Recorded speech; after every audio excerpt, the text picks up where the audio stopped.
How to Win Friends and Influence. People is one of the most influential self-help books of all time, offering timeless lessons in human relations, communication, and leadership. Dale Carnegie's central message is simple: people crave appreciation and recognition. When you understand human nature and genuinely focus on others' needs, you naturally influence and inspire. The book is structured around 4 major parts, each filled with practical principles, backed by stories from famous figures and ordinary people alike. Part 1. Fundamental Techniques in Handling People. Carnegie begins by emphasizing that criticism is often counterproductive. In fact, it makes people defensive and breeds resentment. Instead of condemning others, he suggests practicing empathy and understanding. The first principle is, don't criticize, condemn, or complain. When you approach people with respect and without judgment, they are more open to your influence. Next, he insists that we should give honest and sincere appreciation. Everyone wants to feel important. Flattery, however, is empty and insincere.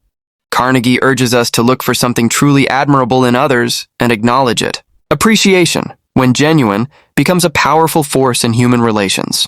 Lastly, Carnegie introduces the idea of arousing in the other person an eager want. People are motivated by their own desires, not yours. So if you want to persuade someone, show them how doing what you suggest will benefit them. Think in terms of others' interests, and you'll be more persuasive.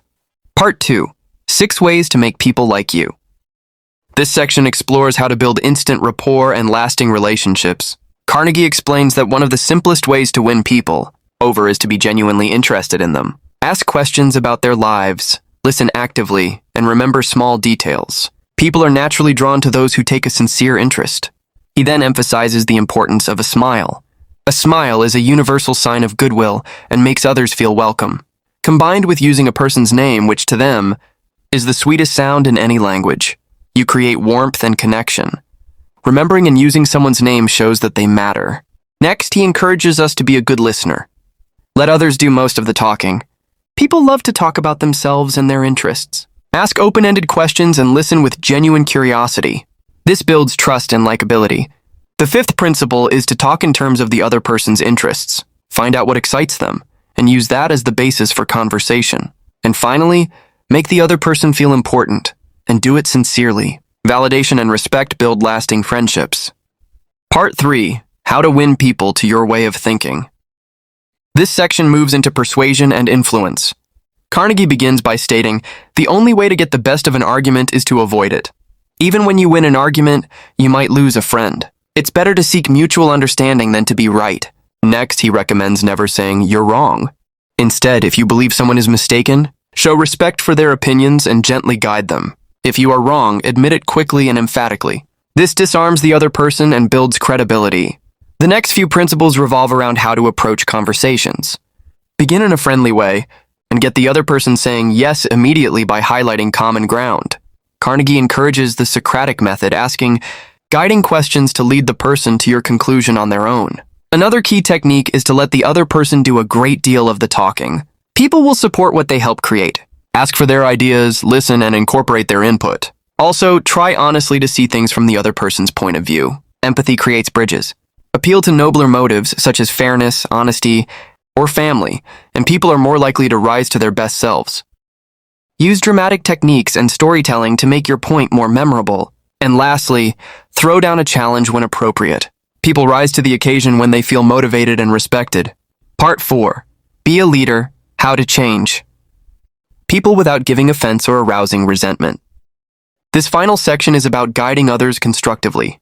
Carnegie insists, begin with praise and honest appreciation before offering correction.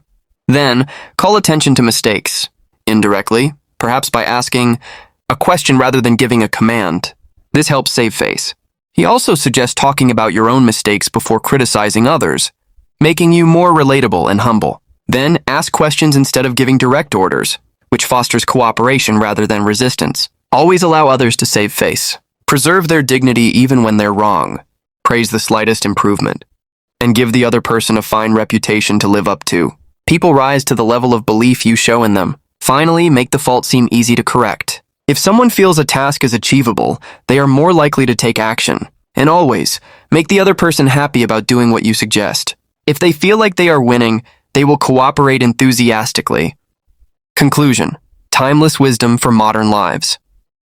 Carnegie's principles work not because they manipulate people, but because they honor basic human needs, respect, appreciation, and belonging. Whether you're leading a team, building friendships, or influencing customers, his approach encourages kindness, empathy, and sincerity. How to Win Friends and Influence People isn't a book about tactics. It's a philosophy of living, centered around understanding and serving others. When you consistently apply these principles, you'll notice people respond more positively, opportunities open more frequently, and your ability to lead grows exponentially.